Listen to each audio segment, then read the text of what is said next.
Hai, saya Gibran Rakabuming. Saya menerima banyak sekali pertanyaan tentang bagaimana Prabowo Gibran bersama-sama masyarakat akan membawa Indonesia maju. Akhirnya, saya putuskan untuk membuat video ini dan menjawab beberapa pertanyaan yang sangat menarik.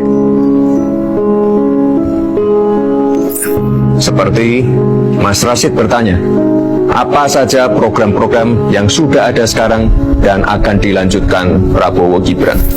Gini, semua program-program yang sudah ada sekarang seperti Kartu Indonesia Sehat, Kartu Indonesia Pintar, Kartu Prakerja, Program Keluarga Harapan, KUR akan terus kami lanjutkan dan kami sempurnakan. Bahkan kita juga akan membuat beberapa program unggulan yang lain. Hebat, hebat, hebat, hebat, hebat.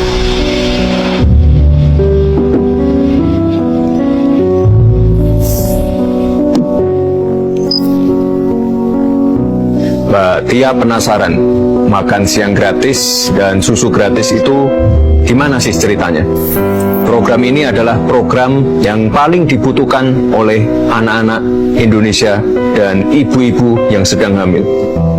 Untuk membangun generasi emas, kita butuh anak-anak yang sehat. Ibu-ibu hamil juga nutrisinya harus kita jaga untuk mengurangi angka stunting. Jadi sekali lagi saya tekankan, ini bukan hanya program, tapi investasi. Selain itu, program ini dapat menjadi stimulan untuk memajukan UMKM, pemilik warung makan atau warteg. Kesejahteraan mereka membaik, roda ekonomi berputar, dan tentunya gizi anak-anak dan ibu hamil lebih terjamin. Ini nih, Mas Alam mau tahu apa pentingnya hilirisasi untuk dilanjutkan. Kita harus keluar dari middle income trap.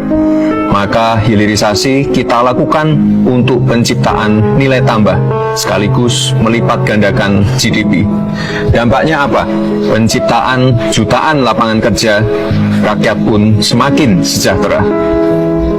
Indonesia merupakan negara yang memiliki cadangan nikel terbesar di dunia dan cadangan timah terbesar kedua di dunia. Kita akan hilirisasi kekayaan tersebut, mulai dari kekayaan mineral, perikanan, kelautan, pertanian, sampai ke hilirisasi digital. Mas Andi juga tanya, kalau hilirisasi digital itu bagaimana? Bukan saja hanya kekayaan alam, pasar ekonomi digital kita sangat berpotensi untuk dihilirisasi karena merupakan salah satu yang terbesar di dunia, sehingga dampak dari kemajuan teknologi dapat langsung dirasakan manfaatnya untuk masyarakat Indonesia.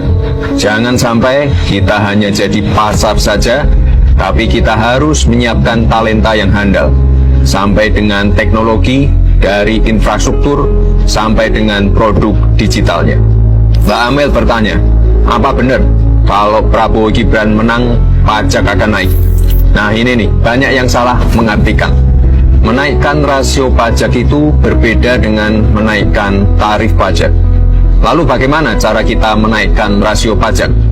Tentunya dengan meningkatkan ekspor, hilirisasi, transisi energi hijau, mengurangi impor minyak, meningkatkan produktivitas dalam negeri, dan juga swasembada pangan. Menaikkan rasio pajak berarti meningkatkan penerimaan negara. Maka ke depan perlu dibentuk Badan Penerimaan Negara yang ada di bawah komando langsung dari Presiden. Sehingga ke depan Dirjen Pajak dan Bea Cukai kita jadikan satu. Maka dalam hal ini Badan Penerimaan Negara hanya fokus pada penerimaan negara saja, tidak lagi fokus pada pengeluaran.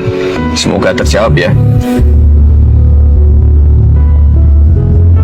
Mbak Rani bertanya, IKN gimana Mas?